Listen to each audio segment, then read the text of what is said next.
ইরানে যুক্তরাষ্ট্র ও ইসরায়েলের হামলা নিয়ে প্রতিক্রিয়া জানাচ্ছেন বিশ্ব নেতারা। ইউরোপীয় ইউনিয়নের পররাষ্ট্রনীতি বিষয়ক প্রধান কায়া কালাস ও সুইজারল্যান্ডের পররাষ্ট্র মন্ত্রণালয় এই ঘটনাকে অত্যন্ত বিপজ্জনক ও উদ্বেগজনক বলে অভিহিত করেছে।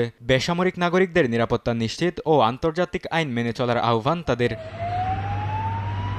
এদিকে বাহরাইন, কাতার, জর্ডান এবং কুয়েতে পাল্টা ইরানি হামলার ঘটনায় তীব্র নিন্দা জানিয়েছে সৌদি আরব। রিয়াদ এটিকে রাষ্ট্রীয় সার্বভৌমত্বের চরম লঙ্ঘন হিসেবে আখ্যা দিয়ে ভয়াবহ পরিণতির হুঁশিয়ারি উচ্চারণ করেছে। সৌদি আরব স্পষ্ট জানিয়েছে আন্তর্জাতিক আইন লঙ্ঘন করে এ ধরনের হামলা পুরো অঞ্চলের স্থিতিশীলতাকে ধ্বংস করে দিচ্ছে।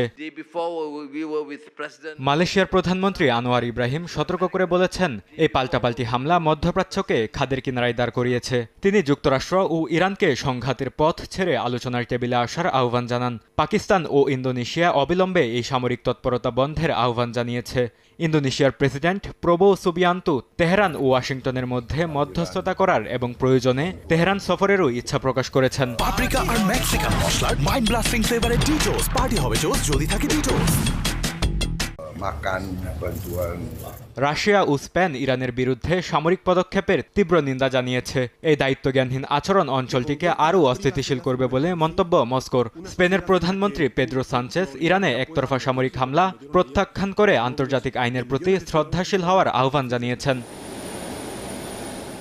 অস্ট্রেলিয়ার প্রধানমন্ত্রী অ্যান্থনি আলবানিজ ইরানকে পারমাণবিক অস্ত্র অর্জন থেকে দূরে রাখতে যুক্তরাষ্ট্রের পদক্ষেপকে সমর্থন জানিয়েছেন। অন্যদিকে ইউক্রেনীয় কর্তৃপক্ষ মনে করে তেহরানের কাছে সংঘাত এড়ানোর সুযোগ থাকলেও তারা তা ব্যবহার করেনি। দুই দেশই ইরানের সাধারণ মানুষের অধিকার ও আঞ্চলিক সমৃদ্ধির পক্ষে নিজেদের অবস্থান পুনর্ব্যক্ত করেছেন।